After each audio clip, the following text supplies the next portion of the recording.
कौन है निशिकांत दुबे? हम उसके बात पर चले, उसी से संविधान चलेगा? एक व्यक्ति से संविधान और देश चलता है क्या? गुजरात में लोग को पीटा जा रहा है, आंध्र प्रदेश में पीटा जा रहा है, दिल्ली में लोग को पीटा जा रहा है बिहारी और झारखंडी गाली दे करके। आप दिल्ली के गलियों में घूम करके देख लीजिए, रिक्शा चलाने वाले को पूछिए आप कहाँ के हैं, होटल में बर्तन मांजने वाले को पूछिए आप कहाँ के हैं, घर में काम करने वाले को पूछिए आप कहाँ के हैं, ईंट जो जोड़ता है उसको पूछिए कहाँ के हैं, मजदूर को पूछिए वो कहाँ के हैं, वो बताएगा कि झारखंड के हैं। हाय रे मेरे सोने के चिड़िया! सोने का चिड़िया का मतलब क्या होता है? सिर्फ गुजरात और दिल्ली बम्बई तक ही सोने का चिड़िया रह गया, इधर का चिड़िया का क्या हो गया? कुछ भी इधर नहीं है। बीजेपी सरकार एक अंग्रेजी तर्ज पर यहाँ पर राज कर रही है।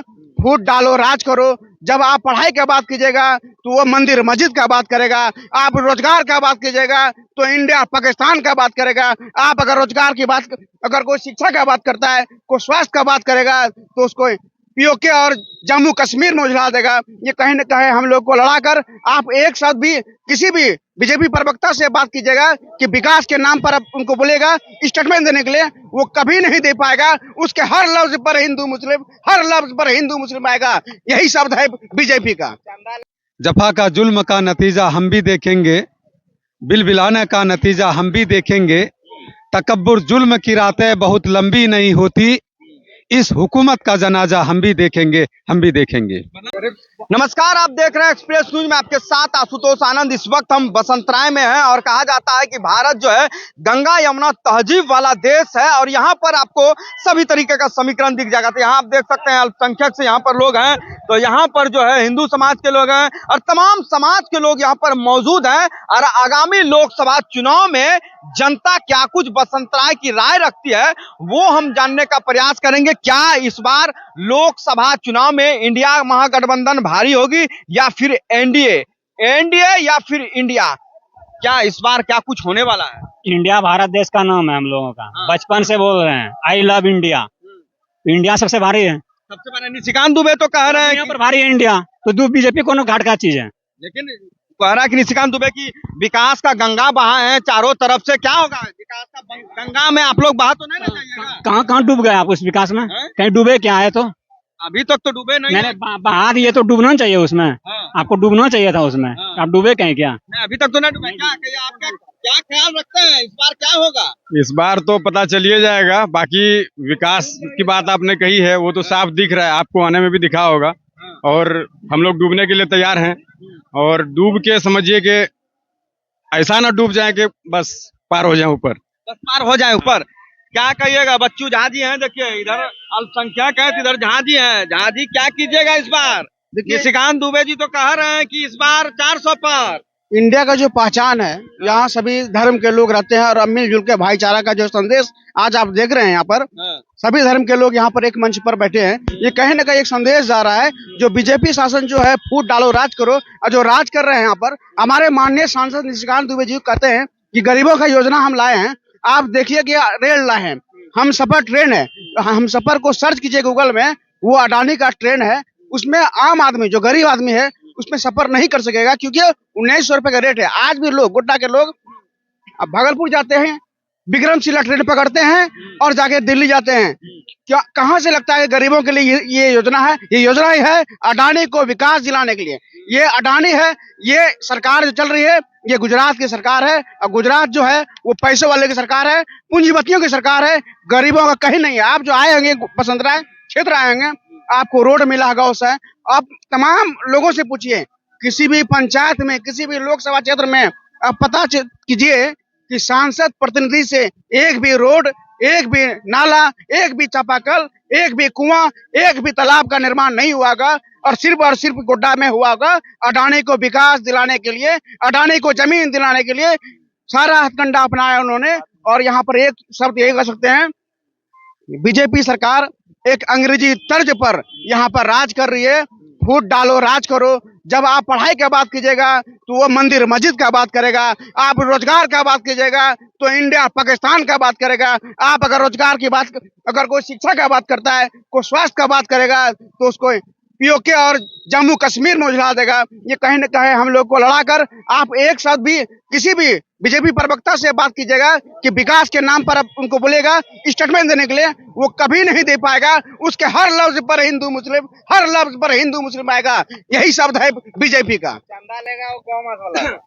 क्या कहिएगा इस बार कहाँ जाएगा, इंडिया या एनडीए, क्या कीजिएगा आप लोग जवाहर जी? पहले तो ये कह रहे हैं कि आप लोग मीडिया वाला सुधर जाइए, अब बारी आप ही लोग का है। हाँ।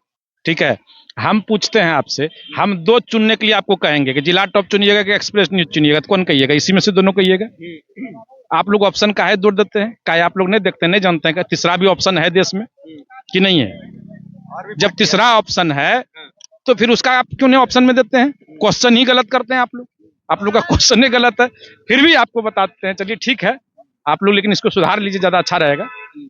कहने का मतलब है कि आज अवाम क्या चाहती है, आप क्या चाहते हैं, हम क्या चाहते हैं, इंसान क्या चाहता है। इंसान को इंसानियत से जीने दे, इंसान को हक अधिकार मिले, इंसान को रोजी रोजगार मिले, इंसान अमन चैन से रहे, भाईचारा रहे। कौन नहीं चाहता है? किसी जानवर को भी जाइएगा तो वह भी प्रेम चाहता है, प्यार चाहता है, नहीं। लेकिन आज जो स्थिति है, देश का क्या स्थिति है, सरेआम संविधान की प्रति को जलाया जा रहा है। जिस बाबा साहब ने यह पवित्र ग्रंथ दिया, जिसके बदौलत आप चोंगी सटा रहे हैं, आज क्या कर रहे हैं उसको? कहीं उसका हाथ तोड़ा जा रहा है, कहीं मुड़ी काटा जा रहा है, कहीं कुछ किया जा रहा है। अगर इस देश से बाबा साहब को हटा दिया जाए, क्या बचेगा? कुछ बचेगा क्या? न हिंदू बचेगा, न मुसलमान बचेगा, न सिख बचेगा, न ईसाई बचेगा, न चोंगी वाला बचेगा, न कैमरा वाला बचेगा। बचेगा कैसे?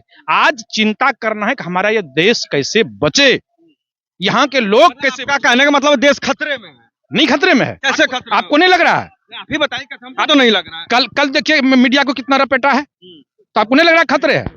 कितने लोगों का मीडिया वाला का जान गया, आपको खतरे समझ में खतरा नहीं आ रहा है? मैंने कितना इन्वेलप दिले छो, अभी नहीं दिले छो। जब नहीं दिले छो तो यही वास्ता है, समझो कि आज क्या स्थिति है। अब आप बताइए, अभी फोन बोलेंगे फिर इसको सुर्खी कर दीजिएगा। जो 22 तारीख को हुआ क्या है, वाह क्या है वो? आप थाली आप भी बजाए थे ना, क्या है उससे? क्या साइंटिफिक कारण भी बता दे, धार्मिक कारण तो बता ही नहीं पाएगा, साइंटिफिक कारण वो बता दे, कुछ नहीं है। बंधुओं, विचार करना है। आपको पता है ना, इसी में से दोनों मौसेरा भाई में से थे, बाबा साहब को यहां से जीतने नहीं दिया था। इसी मुसलमान भाई ने, जिसको आज बांग्लादेश अलग किया, इंदिरा गांधी ने किया था, आज वहां के मुसलमानों ने बाबा साहब को जिता करके पार्लियामेंट भेजा था। और आज पवित्र ग्रंथ पर जो है सो अंकुश लगाना चाहता है। वैसे लोगों को हम देखना चाहेंगे क्या? किसी सूरत पर नहीं, किसी सूरत पर हिंदुस्तान बर्दाश्त नहीं करेगा। डॉक्टर लोहिया ने कहा है कि जब संसद की गलियां सूनी पड़ जाए तो निश्चित रूप से देश के नौजवानों को, देश के किसानों को, देश के गरीबों को रोड पर उतर करके अपने हक और अधिकार के लिए प्रतिकार करना चाहिए। और आप समझ लीजिए कि निश्चित रूप से देश में यह संकट आन चुकी है। देश के नौजवान अब बोलने लगे हैं। 2014 में उसका विरोध करने वाला कोई लोग नहीं था। आप याद कीजिए, पहली बार में। आज अंधरा, काना, नेंगड़ा, लुल्हा, जो मन आता है, जो मन होता है सो कह देता है। एक नेहा राठौर क्या नहीं कहा? क्या वो नहीं सुनते होंगे? क्यों कह रहा है? रोज अगर आशुतोष को कोई गाली दे रहा है, निश्चित रूप से चिंता और चिंतन का विषय है। आज देश के लोग रोजी रोजगार खोज रहे हैं। गुजरात में लोग को पीटा जा रहा है, आंध्र प्रदेश में पीटा जा रहा है, दिल्ली में लोग को पीटा जा रहा है बिहारी और झारखंडी गाली दे करके। आप दिल्ली के गलियों में घूम करके देख लीजिए। रिक्शा चलाने वाले को पूछिए आप कहाँ के हैं, होटल में बर्तन मांजने वाले को पूछिए आप कहाँ के हैं, घर में काम करने वाले को पूछिए आप कहाँ के हैं, ईंट जो जोड़ता है उसको पूछिए कहाँ के हैं, मजदूर को पूछिए वो कहाँ के हैं, वो बताएगा कि झारखंड के हैं। हाय रे मेरे सोने के चिड़िया। सोने का चिड़िया का मतलब क्या होता है? सिर्फ गुजरात और दिल्ली बम्बई तक ही सोने का चिड़िया रह गया, इधर का चिड़िया का क्या हो गया? कुछ भी इधर नहीं है। आज न स्कूल है, न हॉस्पिटल। आपने देखा हॉस्पिटल में हल्ला हुआ था? आप दुबे जुत कर रहे हैं, एम्स बनवा दिए। कौन है निशिकांत दुबे? कौन है निशिकांत दुबे? हम उसके बात पर चले, उसी से संविधान चलेगा। एक व्यक्ति से संविधान और देश चलता है क्या? इसलिए वैसा कुछ नहीं। हम किसी पर कोई माने हस्तक्षेप लगाना नहीं चाहते हैं, लेकिन चेतावनी जरूर देना चाहते हैं कि लोग अब भैया जग गया। अब हिंदू मुस्लिम सिख ईसाई नहीं होगा, अब बहस करना है रोजी रोजगार पर। और आप लोगों से, मीडिया के साथियों से हाथ जोड़ करके विनती करते हैं, ऐसे विषय को आगे लाइए। जब तक आप ऑप्शन बढ़ाइएगा नहीं, तब तक देश निश्चित रूप से देश दूसरे तरफ जा रहा है, जो समझने की जरूरत है। आचार संहिता है, बेसी मत बोलवाइए, नहीं तो कल घेरवाइएगा हमको। ये करवा देंगे। देखिए यहाँ पर कुछ नौजवान है, अभी इनसे हमारी मुलाकात हुई थी। शेरो शायरी का जो इन्होंने बौछार लगा दिया था, पहले शेरो शायरी से ही शुरू कीजिए। कदर जफा का जुल्म का नतीजा हम भी देखेंगे, तेरे बिलबिलाने का नतीजा हम भी देखेंगे। जफा का जुल्म का नतीजा हम भी देखेंगे, बिलबिलाने का नतीजा हम भी देखेंगे। तकब्बुर जुल्म की रातें बहुत लंबी नहीं होती, इस हुकूमत का जनाजा हम भी देखेंगे, हम भी देखेंगे। मतलब जनाजा देखने के लिए अब तैयार हैं। मेरा कहने का मतलब है कि जब जब जुल्म बढ़ा है, वो दौर भी आया था जब कंसों का जुल्म बढ़ा तो कृष्ण ने खत्म किया, जब रावण का जुल्म बढ़ा तो राम ने खत्म किया। उस दौर में जो इंसान थे उन्होंने जुल्म को देखा। आज के दौर में भी देख लीजिए, देश का संविधान को खत्म करना चाहता है, देश की अखंडता को खत्म करना चाहता है, देश की एकता को खत्म करना चाहता है, हिंदू मुसलमान को लड़ना चाहता है। ये तो ध्रुवीकरण है। एक बार लोगों ने कहा कि जो है ना, हिंदुस्तान में हिंदू खतरे में है। मैंने कहा किस हिसाब से हिंदू खतरे में? एक क्रोनोलॉजी समझ रही जिस तरीके से जंगल में जो है ना शेर को पकड़ने के लिए बकरी का सहारा लिया जाता है, या बकरी को पकड़ने के लिए हरी हरी घास का सहारा लिया जाता है, उसी तरीके से हिंदुस्तान में 80 करोड़ हिंदुओं का वोट का ध्रुवीकरण करने के लिए, उनका एक मुश्त वोट लेने के लिए मुसलमानों को प्रताड़ित करके, मुसलमानों का डर और भय दिखा करके अपना सत्ता हासिल करना चाहता है। तो क्या लग रहा है कि इस बार का लोकसभा में कुछ बदलेगा, जो है वही रह जाएगा? इस बार नारा लग रहा है आपकी बार 400 पार, लेकिन मैं आप लोगों से खास करके तमाम हिंदुस्तान के मतदाताओं से कहना चाहूंगा कि आप समझदार और अक्लमंद बुद्धिजीवी है। आप पान की दुकान पर जाते हैं, 5 रुपए के बगैर 10 रुपया ले लेता है। आप झगड़े करते हैं 5 रुपया महंगा कैसे हो गया। कॉपी की कलम लेते हैं, वहां अगर 2 रुपया की जगह 3 रुपया लेने लगता है, आप झगड़ा करने लगते हैं। तो आज पता लगाइए कि अगर आपके घर में मामूली अगर शादी होता है, 5 लाख खर्च करते हैं, तो आपको 1 साल तक पूरे परिवार को कमाना पड़ता है। लेकिन सोचिए कि पानी कितना देश का पैसा अभी इलेक्ट्रॉन बॉन्ड के हिसाब से करोड़ों करोड़ का कंपनी का पैसा उसके पास जाता है, और पानी की तरह पैसे बहा दिया जाता है। वो पैसा किसको देना पड़ेगा, किसको कमाना पड़ेगा? आज पता लीजिए 35 रुपए बिजली यूनिट पैदा करने में लगता है, 4.25 रुपया बिजली यूनिट लेता है। सवाल कभी किए कि 35 रुपए जब खर्च होता है फिर 4.25 रुपया क्यों लेते हो? जिस दवाई का दाम आज जो है ना जॉन ले लीजिए, वो 18 रुपया मिलता है वहां से, और वही जो है ना 60 रुपए प्रिंट रहता है, और 60 की जगह में 65 रुपए ले रहा है। उनसे पूछे, जब कंपनी से ही सिर्फ 18 रुपए में बनता है, फिर 65 रुपए कहां से आता है? आप नहीं पूछेंगे। इलेक्शन आएगा, हिंदू मुसलमान करेगा। इसलिए कि जब होली आती है, आप भी, यानी कहने का मतलब है कि मुसलमान भी हिंदुओं के खाते हैं। जब ईद आता है, हिंदू भाई भी मुसलमान के यहाँ खाता है, सब मिलजुल के रहते हैं।